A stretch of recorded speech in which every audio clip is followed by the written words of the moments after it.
Bismillahirrahmanirrahim. Assalamualaikum warahmatullahi wabarakatuh. Waalaikumsalam warahmatullahi wabarakatuh. Alhamdulillah nahmaduhu wa nasta'inuhu wa nastaghfiruh wa na'udzu billahi min shururi anfusina wa min sayyiati a'malina. Man yahdihillahu fala mudilla lahu wa man yudlilhu fala hadiya lahu. Nasyhadu an la ilaha illallah wahdahu la syarika lahu wa nasyhadu anna Muhammadan abduhu wa rasuluhu la nabiyya ba'dah. Wa nusalli wa nusallim ala nabiyyina Muhammadin wa ala alihi wa ashabihi wa man tabi'ahum ila yaumiddin, amma ba'd. Hadirin jamaah salat maghrib yang dimuliakan Allah Subhanahu wa taala. Segala puji bagi Allah yang telah memberikan berbagai macam kenikmatan-Nya sehingga pada kesempatan maghrib hari ini biiznillah, dengan izinnya kita bisa kembali bertemu dan melanjutkan kegiatan yaitu taklim. Semoga Allah Subhanahu wa taala senantiasa memberikan kebaikan dari apa yang kita kerjakan pada hari ini, dan semoga Allah menjaga segala mara bahaya yang telah diciptakan olehnya, dan kita dilindungi dari berbagai macam keburukan yang telah diciptakan olehnya. Hadirin yang dimuliakan Allah Subhanahu wa taala, pada kesempatan hari ini mungkin hanya sedikit murojaah ya tentang satu tema, yaitu tentang memahami istawa alal arsy. Jadi di dalam Al-Qur'an Allah Subhanahu wa taala menyebutkan kurang lebih ada 7 ayat. Kurang lebih ada 7 ayat. Surat Al-A'raf ayat 54, surat Yunus ayat 3, surat Ar-Ra'd ayat 2, surat Al-Furqan ayat 59, surat As-Sajdah ayat 4 dan Al-Hadid ayat keempat. Ke-7 ayat ini berbicara tentang Allah Subhanahu wa taala istawa alal arsy, tsumma istawa alal arsy. Jadi Allah Subhanahu wa taala kemudian naik di atas arasy-Nya, di atas kursinya. Nah, ayat ini adalah ayat yang memiliki perdebatan yang sangat luar biasa. Ayat tentang istawa alal arsy. Apa itu istawa atau istiwa? Apa itu al-arash? Itu menjadi perdebatan para ulama-ulama tafsir. Disebutkan bahkan sampai kurang lebih 30 pendapat tentang masalah istawa alal arsy. Dan tentunya materi ini kita maksudkan untuk memberikan informasi, menguatkan ilmu yang telah kita miliki, agar kita betul-betul meyakini bahwa Allah Subhanahu wa taala istawa alal arsy. Tidak seperti pemahaman kelompok-kelompok yang tidak sepakat dengan ayat ini diartikan dengan istawa alal arsy. Ada yang mengatakan istaula, artinya menguasai, atau bahkan menolak ayat ini dengan mengatakan Allah tidak bersemayam di atas arasy-Nya. Karena ketika Allah bersemayam di atas arasy-Nya, maka Allah butuh dengan makhluk. Dan subhanallahi amma tusyrikun, dan maha suci Allah dari apa yang mereka kerjakan. Nah, sebelum kita masuk kepada ayat-ayat dan hadis-hadis yang berkaitan dengan istawa alal arsy, ini poin yang penting yang perlu kita tekankan ya. Ketika ada seseorang, ini memang kembali kepada penterjemahan. Banyak ayat-ayat di dalam Al-Quran, karena dia bahasa Arab ya, yang mana ayat-ayat tersebut sangat sulit untuk bisa ditranslate ke dalam bahasa Indonesia. Sangat sulit itu ya. Sehingga kadang-kadang ada orang yang tidak tepat. Mungkin ada ketidaktepatan dikarenakan mencari padanan kata yang paling pas untuk permasalahan ini. Seperti ada orang yang menerjemahkan arti dari istawa itu adalah bersemayam. Di dalam bahasa Indonesia, bersemayam itu artinya adalah duduk. Nah, ini penerjemahan yang salah. Ini penerjemahan yang salah. Jadi istawa alal arsy, istawa maknanya bukan bersemayam. Ini saya garis bawahi betul, biar ketika bapak-bapak menerjemahkan ayat istawa alal arsy, itu artinya bukan bersemayam di atas singgasananya. Itu adalah sebuah penterjemahan yang tidak tepat. Walaupun itu ada di penterjemahan dalam terjemah Indonesia yang dikeluarkan oleh Kemenak misalnya. Tapi tentunya kalau salah ya kita katakan salah ya. Karena dari sisi bahasa saja arti dari istawa itu bukan qa'ada, walaupun ada juga yang mengartikan dengan qa'ada artinya duduk, tapi itu adalah pendapat yang lemah.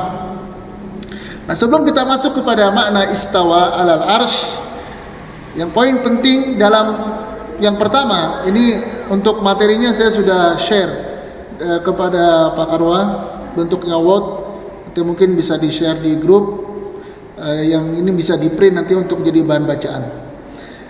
Kaidah dalam memahami asma wa sifat, tauhid dalam pembagiannya, dalam pembagian ilmu pengetahuan, bukan dalam pembagian qot'iyah gitu ya.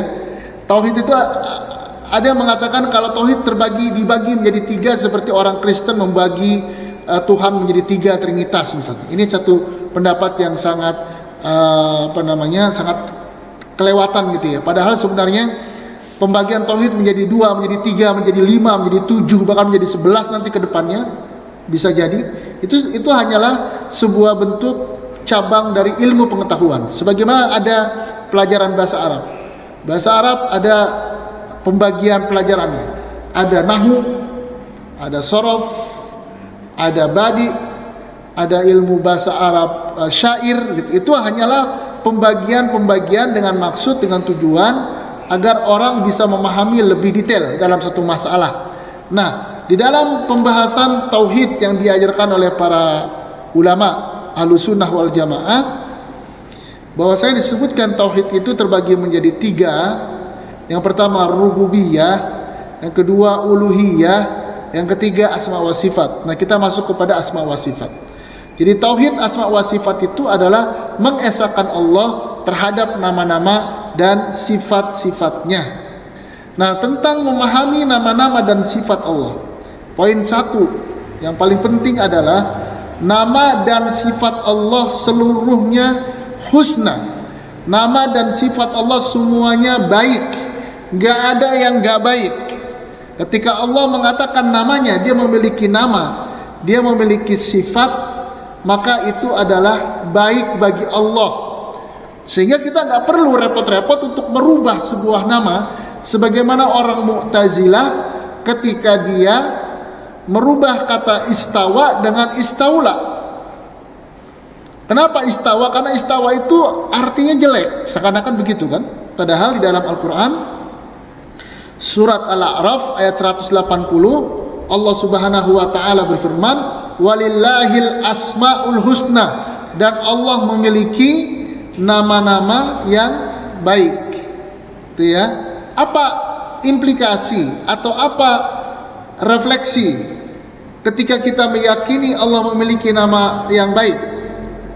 Maka kita akan berdoa dengan namanya.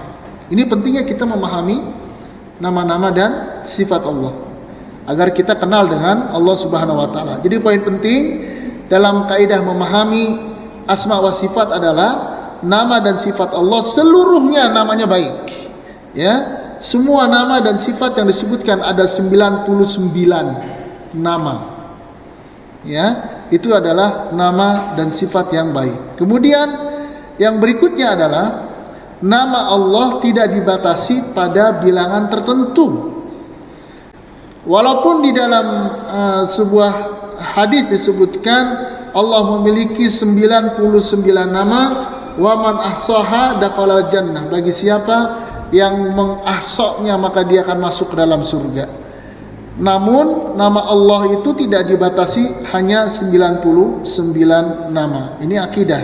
Ini adalah kaidah dalam memahami asma wa sifat. Sebagaimana dalam Musnad Ahmad hadis sahih Nabi SAW pernah berdoa, Allahumma inni abduka ibnu abdika ibnu ammatika nasiyati biyadika madhi fi hukmuka adlun fi qada'uka. Ya Allah, sesungguhnya aku adalah hambamu, anak hambamu, dan anak hamba perempuanmu. Ubun-ubunku berada di tanganmu, keputusanmu berlaku kepadaku, ketentuanmu kepadaku pasti adil. Kemudian baru as'aluka bikulli ismin huwa laka, aku memohon kepadamu atas semua nama yang kau miliki, samaita bihi nafsaka, yang kau namakan oleh dirimu sendiri. Jadi kita bisa tahu Allah punya nama Rahman dari siapa? Dari Allah. Kita tahu sifat Allah istawa dari mana? Ya dari Allah, bukan dari manusia, begitu ya. Au anzaltahu fi kitabika, atau yang kau turunkan di kitabmu yaitu Al-Qur'an.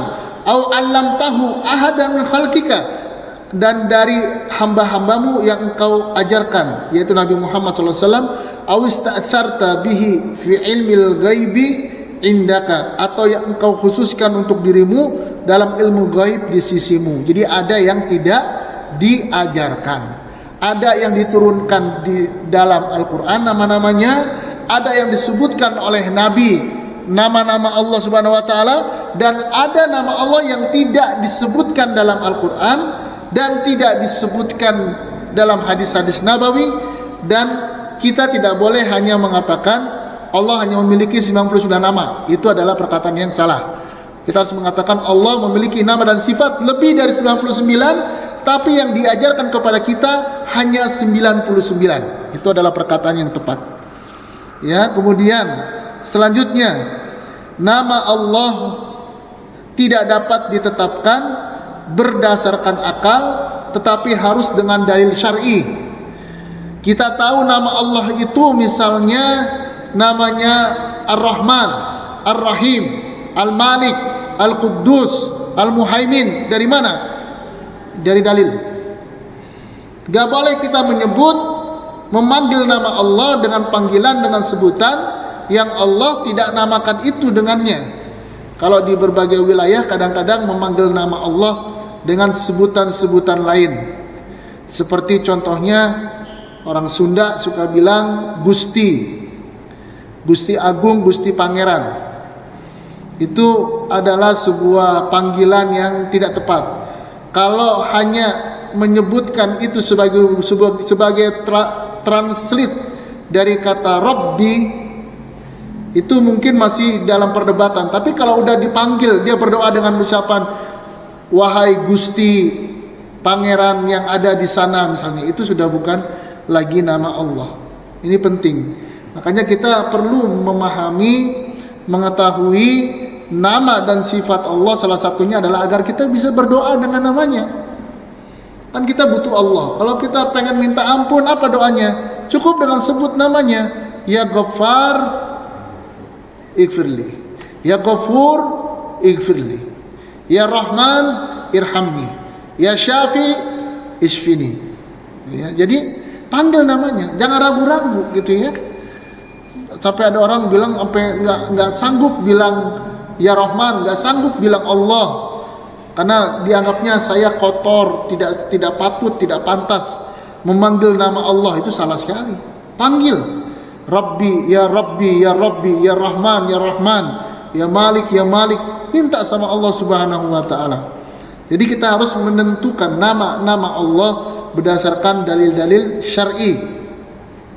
Kemudian selanjutnya, kaidah dalam memahami asma wa sifat adalah seluruh nama dari nama-nama Allah menunjukkan atas zat Allah, sifat yang terkandung dalam nama tersebut, dan adanya pengaruh yang dihasilkan jika nama tersebut adalah nama yang muta'addi. Allah punya nama, Allah punya hakikat sifatnya. Contohnya misalnya Allah punya nama Rahman. Hakikat sifatnya adalah Dzur-Rahmah Wasi'ah, yang memiliki rahmat yang sangat luas sekali. Itu hakikat sifatnya. Jadi ada nama, ada sifat. Dan kemudian ada pengaruhnya bagi manusia. Apa?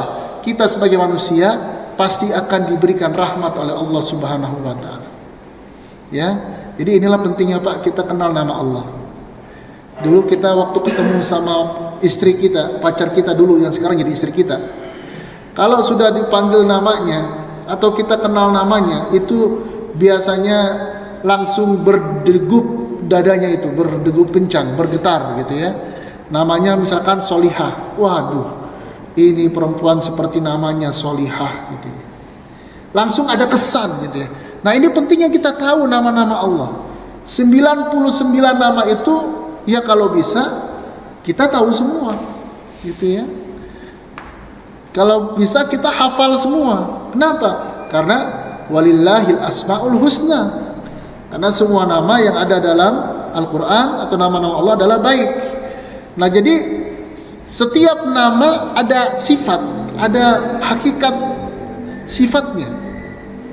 Ketika dikatakan azim, Allah azim, ya, maha mulia, maha agung, maka sifatnya adalah uzama, yaitu yang diagungkan oleh kita. Maka kita menyebutkan subhana rabbiyal azimi wa bihamdihi. Subhana rabbiyal azimi wa bihamdihi. Kenapa? Karena Allah zat yang maha agung. Nah, kalau yang disebut sebagai ada pengaruhnya, jadi ada nama dan sifat yang tidak ada pengaruhnya langsung terhadap manusia, tapi ada nama dan sifat yang memiliki pengaruh langsung kepada manusia. Contohnya Al-Ghaffar. Al-Ghaffar yang maha pengampun. Al-Ghafur, Al-Ghaffar. Namanya Al-Ghaffar. Hakikat sifatnya maha mengampuni. Apapun dosa kita akan diampuni. Dan pengaruhnya kepada manusia apa? Ketika Allah punya nama Al-Ghaffar, dia memiliki hakikat sifat yaitu maha mengampuni, maka kepada manusia pengaruhnya apa? Setiap kita beristighfar, Allah pasti ampuni. Kalau kita habis sholat kita ucapkan astagfirullah, astagfirullah, astagfirullah, maka Allah ampuni. Kenapa? Ini hakikat sifatnya begitu. Makanya di dalam Al-Quran Allah mengatakan qul ya ibadiyalladzina asrafu ala anfusihim la taqnatu min rahmatillah innallaha yaghfiru dzunuba jami'a. Allah mengatakan wahai hamba-hambaku yang selalu melampaui batas setiap harinya, berbuat zalim, minum khamr, berzina, berbuat zalim, jangan kalian pernah berputus asa dari rahmat Allah, karena Allah maha mengampuni semua dosa, apapun dosa kalian. Kenapa? Al-Ghaffar. Karena Allah Al-Ghaffar. Dan pengaruhnya dari nama Allah kepada manusia adalah setiap hamba yang mengatakan astagfirullahaladzim faghafara lahu. Dalam sebuah hadis yang sahih disebutkan, jika ada seorang hamba kemudian di tengah malam ketika dia tidur, kemudian dia bangun, orang bilang istilah kita mendusin begitu ya, bangun dengan tujuan untuk tidur lagi, mungkin buang air kecil atau minum, kemudian tidur lagi. Maka ketika dia bangun seperti itu, kemudian dia berdoa atau dia berucap la ilaha illallah wahdahu la syarikalah, lahul mulku wa lahul hamdu wa huwa yuhyi wa yumiit wa huwa ala kulli syai'in qadir, subhanallah walhamdulillah wa la ilaha illallah wallahu akbar, Allahumma gfirli. Allah katakan setiap hamba yang bangun pada tidurnya kemudian dia berdoa atau dia mengucapkan Rabbighfirli, Rabbighfirli, Rabbighfirli, Allah katakan aku ampuni dia. Jadi setiap kita mengucapkan astagfirullahaladzim, Allah ampuni. Kenapa? Karena Allah punya nama Al-Ghaffar, hakikat zatnya maha mengampuni, dan pengaruhnya bagi manusia adalah manakala dia beristighfar maka Allah akan ampuni. Allah punya nama Al-Mujib, artinya adalah yang maha mengabulkan doa. Al-Mujib, hakikat zatnya adalah mendengar doa dan mengabulkan doa. Maka pengaruhnya bagi manusia adalah manakala Allah katakan wa idza sa'alaka ibadi anni fa inni qarib ujibu da'wata da'i idza da'an. Hamba-hambaku selalu berdoa kepadaku. Kalau dia tanya kepada aku, katakan dia dekat, maka aku akan menjawab, merespon dengan cepat setiap apa yang diminta olehnya kepadaku. Subhanallah. Ya, ini hakikat dari nama Allah. Makanya jangan kalau ada waktu ya, kalau ada waktu kosong, waktu luang, buka nama-nama dan sifat Allah yang 99 dibaca, dihafal. Ya minimal sehari satu lah, 99 hari hafal 99 nama. Fungsinya buat apa? Untuk diyakini, untuk mengenal namanya, untuk mengenal Dia Subhanahu wa taala, agar kita lebih beriman, lebih yakin bahwasanya Dia adalah Zat yang Maha Pengampun, Allah akan ampuni kita. Dia Zat yang Maha memberikan rahmat, Dia akan memberikan rahmat kepada kita. Dialah yang Maha menyembuhkan, Dialah yang akan menyembuhkan kita. Gak usah khawatir. Ada Allah Subhanahu wa taala. Itu orang kalau paham Allah, dia gak akan pernah takut dalam hidupnya. Kemudian di antara kaidah dalam memahami asma wa sifat adalah, jika sifat Allah di satu sisi menunjukkan kesempurnaan dan di satu sisi yang lain menunjukkan kekurangan, maka sifat ini tidak boleh dinisbatkan secara mutlak kepada Allah, atau tidak boleh dinafikan secara mutlak, atau tidak boleh ditolak secara mutlak kepada Allah Subhanahu wa taala. Tetapi perlu dirinci. Jadi Allah Subhanahu wa taala punya sifat al-makru, yang Maha memberikan makar, al-qaid, yang Maha memberikan tipu daya, atau al-khida, sama. Ini kalau istilahnya kan ini sifat kayak sifat negatif ya. Membuat makar, membuat tipu daya. Maka kalau dikatakan, kalau kita ditanya apakah Allah memiliki nama al-makru yang memberikan tipu daya, maka kita katakan tidak. Tetapi tipu daya itu hanya Allah adakan, Allah berikan kepada orang-orang kafir. Ini sifat Pak ya, bukan nama. Sifat. Jadi Allah itu punya nama, punya sifat. Ada nama yang pemilik yang dia, setiap nama memiliki sifat, tapi sifat belum tentu menjadi nama. Contohnya adalah al-makru, al-kaid, al-khida.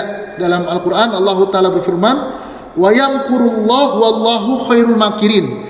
Allah membuat makar, dan Allah lah sebaik-baik pembuat makar. Kemudian dalam ayat yang lain disebutkan, innahum yakiduna kaida wa akidu kaida. Sebenarnya orang kafir itu merencanakan tipu daya, tetapi Allah lah yang memberikan tipu daya sebenar-benarnya. Innal munafiqina yukhadi'una Allah wa huwa khadi'uhum. Sesungguhnya orang-orang munafik hendak menipu Allah, dan Allah membalas tipuan mereka. Maka jika dikatakan apakah Allah disifati dengan makar, maka jangan menjawab iya, dan jangan pula menjawab tidak. Akan tetapi katakanlah Allah berbuat makar terhadap orang yang pantas mendapatkannya. Jadi ini sifat Allah, yang dengan sifat ini Allah memiliki kemuliaan. Ada sifat ghadabnya Allah.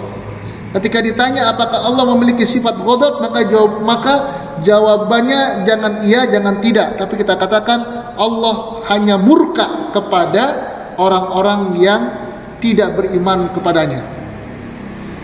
Ini kaidah awal dari memahami asma wa sifat. Sampai sini bisa dipahami Pak? Baik, kita lanjutkan. Sekarang kita akan berbicara tentang dalil-dalil istiwa atau istawa Allah Subhanahu wa taala. Tadi kita sebutkan ada kurang lebih 7 ayat yang berbicara tentang Allah adalah zat yang istiwa atau istawa 'alal arsy. Jadi 7 ayat ini semuanya mau ditakwil, semuanya ingin dipalingkan maknanya. Yaitu pada surat Al-A'raf ayat 54, surat Yunus ayat 3, surat Ar-Ra'd ayat 2, surat Al-Furqan ayat 59, As-Sajdah ayat 4 dan Al-Hadid ayat 4. Semuanya lafadznya sama, yaitu tsummastawa 'alal arsy. Itu semua lafadznya. Kemudian dia tinggi. Istawa itu artinya nanti kita jelasin apa arti istawa. Kemudian dia istawa di atas kursinya. Kemudian kecuali dalam surat Thaha ayat yang kelima, surat Thaha ayat yang kelima memakai lafaz Ar-Rahmanu 'alal arsy istawa. Ar-Rahman yaitu Allah berada di atas kursinya atau singgasananya. Kemudian dalam hadis Nabi SAW bersabda, ketika Allah Subhanahu wa taala menciptakan makhluk, maka dia menuliskan di kitabnya, yaitu Lauhul Mahfuz, dan kitab itu bersamanya di atas arasy-Nya. Kemudian dia mengatakan, Allah taala berfirman, inna rahmati ghalabat ghadabi. Sesungguhnya rahmatku mengalahkan murkaku. Kemudian dalam hadis Nabi SAW yang lainnya, Nabi pernah memegang tangan Abu Hurairah radhiyallahu anhu dan berkata, "Ya Aba Hurairah, innallaha khalaqas samawati wal ardina wa ma bainahuma fi sittati ayyam." Ya Abu Hurairah, sesungguhnya Allah telah menciptakan langit-langit dan bumi-bumi dan di antara keduanya selama 6 hari. Tsumma stawa 'alal arsy, dan kemudian dia berada di atas arsy-Nya atau singgasananya. Jadi ayat dan hadis yang menjelaskan tentang istawa di atas arsy menunjukkan hal-hal berikut. Yang pertama, penetapan sifat istawa bagi Allah di atas arsy. Jadi Allah dari ayat tadi dan dari hadis tadi jelas mengatakan bahwa Allah itu berada di atas arsy. Yang kedua, bahwa zat Allah berada di atas, fauqa, di atas dari arsy. Nah, apa sekarang arti dari istawa? Apa arti dari istawa? Kita coba memberikan sebuah pertanyaan yang pernah juga ditanyakan oleh Imam Malik. Disebutkan Syekh bin Baz menuturkan bahwa su'ila Malik bin Anas, su'ila rahmatullahi alaihi an qaulihi jalla wa ala ar-rahmanu 'alal arsy istawa kaifastawa.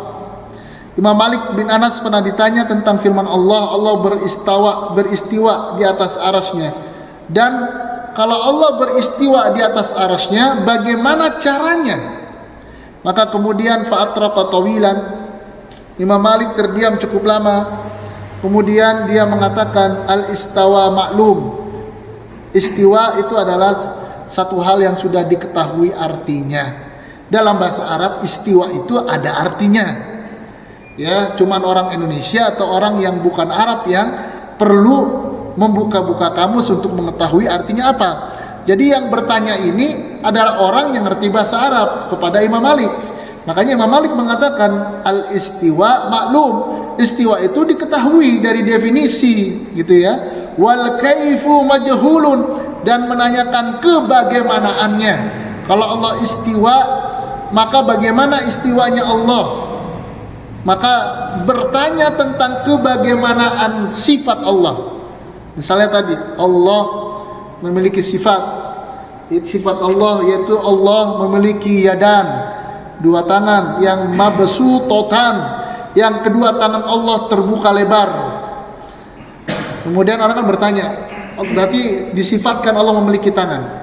Kemudian orang penasaran, dia kemudian bertanya, kalau Allah memiliki tangan, tangannya bagaimana? Nah, bertanya tentang bagaimana itu dalam kaidah asma wa sifat itu nggak boleh. Kenapa? Karena al-imanu bihi wajibun.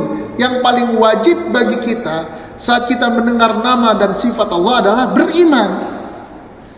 Kenapa? Karena ada sifat-sifat yang tidak didetailkan sama Allah, cukup diketahui sifatnya tanpa harus dirinci. Nah, maka Imam Malik ketika ditanya tentang bagaimana istiwanya Allah, maka dijawab istiwa itu adalah sesuatu yang sudah difahami dan nggak boleh bertanya, karena bertanya itu adalah perkara yang nggak pernah. Menanyakan kebagaimanaannya itu adalah satu hal yang tidak pernah terjadi pada masa salaf, yaitu pada masa sahabat dan juga para tabi'in. Kemudian dan beriman dengannya adalah wajib. Yang wajib adalah beriman. Nah, kemudian apa arti istiwa? Istiwa itu artinya adalah dua, al-ulu wal irtifa. Al-ulu wal irtifa. Jadi arti dari istiwa itu adalah tinggi dan di atas ketinggian. Itu dari istiwa. Jadi kalau dikatakan ar-rahmanu 'alal arsy istawa, berarti ar-rahman itu naik di atas atau meninggi di atas arasnya. Jadi jangan dikatakan bersemayam, karena bersemayam itu artinya qa'ada atau duduk. Ya. Jadi Allah tidak duduk di atas arasnya, karena arti dari istiwa itu menurut Syekh bin Baz adalah tinggi dan ketinggian. Dan definisi ini telah diketahui dari sisi bahasa Arab. Orang Arab tahu betul arti dari istiwa itu apa, artinya dia tahu orang Arab itu. Kenapa? Karena ini bahasa Arab, ya. Akan tetapi jika ditanyakan kebagaimanaannya, maka hal ini tidak pernah diketahui, karena kita tidak akan mengetahui bagaimana tingginya Allah. Akan tetapi kita katakan sesungguhnya arti dari istawa alal arsh dan tingginya di atas arshnya dengan ketinggian yang layak, dengan keagungan dan kemuliaannya, dan tidak ada yang serupa dengan makhluk atas sifat-sifat mereka. Jadi Allah Subhanahu wa taala ketika disebutkan memiliki sifat yang sama dengan makhluk, maka kita katakan laisa kamitslihi syai' wa huwas samiul basir. Allah memiliki tangan, tangannya tidak sama dengan makhluk. Allah memiliki mata, matanya tidak sama dengan makhluk. Allah istawa alal arsy, dia naik di atas singgasananya, di atas arasnya. Maka naiknya Allah, singgasananya Allah tidak sama dengan makhluk. Laisa kamitslihi syai' wa huwas samiul basir. Ya. Kemudian di dalam firman yang lain, walam yakun lahu kufuwan ahad. Allah tidak akan sama, tidak akan sekufu dengan makhluk. Jadi jangan samain Allah dengan makhluk. Kalau ada kesamaan mufradat tangan, tidak berarti tangannya Allah harus sama dengan tangan manusia. Pastinya setiap bahasa itu, ungkapan-ungkapan bahasa itu memiliki pengertian yang sesuai dengan kelayakan benda tersebut. Contohnya kalau kita bilang kepala kereta, kepala masinis, sama tidak? Kereta punya kepala, kepalanya seperti apa? Masinis punya kepala, kepalanya apakah sama dengan kepala kereta? Enggak. Itu aja dari makhluk dengan makhluk. Bagaimana kalau dikatakan Allah memiliki tangan, Allah istiwa, malah disamain sama makhluk? Ini sama dengan makhluk, sehingga kita nggak boleh meyakini ini adalah sifat Allah yang sebenarnya, gitu ya. Nah, adapun arsy, ya, secara bahasa artinya adalah singgasana kekuasaan. Arsy adalah makhluk tertinggi. Ya, arsy adalah makhluk tertinggi yang diciptakan oleh Allah Subhanahu wa taala. Jadi arti dari arsy itu adalah singgasana kekuasaan. Ini adalah salah satu dari makna arsy. Dan kemudian arsy juga termasuk makhluk yang paling besar. Allah menyifatnya dengan azim, besar. Dalam surat An-Nahl, Ibnu Abbas radhiyallahu anhu berkata, al-kursiyyu maudi'u al-qadamaini wal arsyu la yaqdiru qadaruhu illallah taala. Jadi kalau kita baca firman Allah dalam surat Al-Kursi, surat Kursi ya, wasi'a kursiyyuhus samawati wal ardi. Wasi'a kursiyyuhus samawati wal ardi. Apa itu kursi di situ? Maknanya adalah kaki-kaki dari arsy-nya Allah. Allah punya arsy, punya singgasana. Kaki-kakinya itu namanya kursi. Gitu ya. Dan wasi'a kursiyyuhus samawati wal ardi. Bayangin ya bagaimana besarnya. Maka inilah arti dari firman Allah atau dari kalimat Allahu Akbar. Kita sering sholat ucapin Allahu Akbar. Kalau Allahu Akbar secara hakikat Allah Maha Besar. Dan dikatakan wasi'a kursiyuhus samawati wal ardi. Kaki-kaki dari arsy-nya Allah. Jadi arsy itu kursinya, singgasananya. Dikatakan kaki-kakinya itu meliputi langit dan bumi. Berarti yang di atasnya yaitu Allah Subhanahu wa taala lebih besar dari arsy-nya, subhanallah. Ya Allahu Akbar, gitu ya. Tapi jangan membayang-bayangkan, ini yang sering kita selalu muncul ketika ada ayat-ayat seperti itu tergambar di kepala kita, kemudian muncul pertanyaan, "Sat, kalau begini nanti gimana?" Ya jangan ditanyain udah. Al-imanu bihi wajibun. Yang penting adalah beriman. Nah, Syekh bin Baz mengatakan tentang permasalahan arsy-nya Allah ini, beliau mengatakan al-arsy menurut Ahlussunnah dalam bahasa Arab artinya adalah kursi yang besar, yaitu kursi yang penuh dengan keagungan atau kursi raja di raja. Dan yang dimaksud dengan arsy Rahman adalah kursi yang besar atau agung yang merupakan ciptaan yang sangat besar dan mulia. di antara seluruh ciptaan Allah Subhanahu wa taala. Dan arsy Allah ini memiliki kaki-kaki. Dan arsy Allah ini dibawa oleh para malaikat-malaikat Allah. Bayangin coba ya. Begitu besarnya malaikat yang disebutkan dalam riwayat-riwayat bagaimana sayapnya itu menutupi ufuk. Kalau malaikat itu mengembangkan sayapnya, maka sayapnya menutupi ufuk. Ini dia mengangkat arasy-Nya Allah. Ada malaikat-malaikat yang mengangkat arasy-Nya Allah. Seperti pada firman Allah di dalam surat Thaha ayat ke-5, Ar-Rahmanu 'alal 'arsy istawa. Kemudian dalam surat Al-A'raf ayat 54, Inna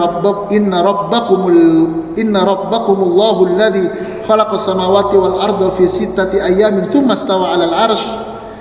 Jadi ini menunjukkan bahwasanya Allah berada di atas arsy. Dan ini adalah akidah Ahlussunnah wal Jamaah. Ya, Allah berada di atas. Ingat ya, bukan. Jadi hal yang penting yang perlu kita pahami adalah penerjemahan kata istawa tidak sama dengan bersemayam. Ini perlu ditinjau ulang, karena kalau bersemayam itu adalah duduk atau tinggal di atasnya, padahal istawa artinya bukan duduk. Yang kedua, hal yang penting tentang masalah istawa Allah Subhanahu wa taala, istawa Allah di atas arsy tidak berarti bahwa Allah membutuhkan arsy. Kan seringkali disebutkan di antara subhat-subhatnya adalah kalau Allah berada di atas arsy, maka Allah butuh atas makhluk, berarti bukan Tuhan, gitu kan? Nah, ini adalah salah satu dari tuduhan-tuduhan yang mereka tuduhkan kepada Allah Subhanahu wa taala. Jadi ketika istiwa Allah di atas arsy-Nya, itu tidak berarti bahwa Allah membutuhkan arsy, tapi justru arsy-Nya lah yang membutuhkan Allah seperti makhluk-makhluk lainnya. Dan dengan hikmahnya Allah menciptakan arsy untuk istawa di atasnya, dan Allah Maha Kaya dan tidak membutuhkan apapun. Dan kemudian tidak boleh menafsirkan kata istawa dengan arti istaula. Arti istaula adalah menguasai. Istawa artinya di atas, istaula artinya menguasai. Ya, ini adalah salah satu dari takwil atau tafsir atau pendapat tentang masalah istiwa yang batil. Dan penafsiran ini tidak dikenal di kalangan generasi awal umat Islam. Adapun orang-orang yang mengganti kata istawa dengan istaula itu diganti sama dua kelompok. Yang pertama namanya kelompok Jahmiyah, yang kedua adalah kelompok Mu'tazilah. Mereka lah kedua kelompok yang mengubah-ubah nama-nama dan sifat Allah yang ada di tengah-tengah manusia. Ya, mereka berani untuk mengacak-acak arti-arti yang sebenarnya dari Al-Quran. Kesimpulannya adalah kita wajib mengimani bahwa Allah memiliki sifat istawa alal arsy, artinya berada di atas singgasananya. Yang kedua, tidak boleh melakukan penyimpangan arti dengan mengganti kata istawa artinya di atas menjadi istaula, yaitu menguasai. Yang ketiga, dengan kita mengimani Allah istawa alal arsy, berarti kita telah memiliki akidah yang benar, akidahnya Nabi Muhammad SAW, akidahnya Abu Bakar As-Siddiq, akidahnya Umar bin Khattab, akidahnya Utsman bin Affan, akidahnya para ulama-ulama salafus salih dan para sahabat-sahabat Nabi, dan juga para tabi'in dan tabi'ut tabi'in radhiyallahu anhum ajma'in. Ini saja mungkin yang bisa disampaikan pada kesempatan pada hari ini. Semoga apa yang tadi disampaikan bisa difahami dengan baik dan bisa diyakini, sehingga kita bisa menjadi muslim yang berakidahkan dengan akidah yang sebenarnya.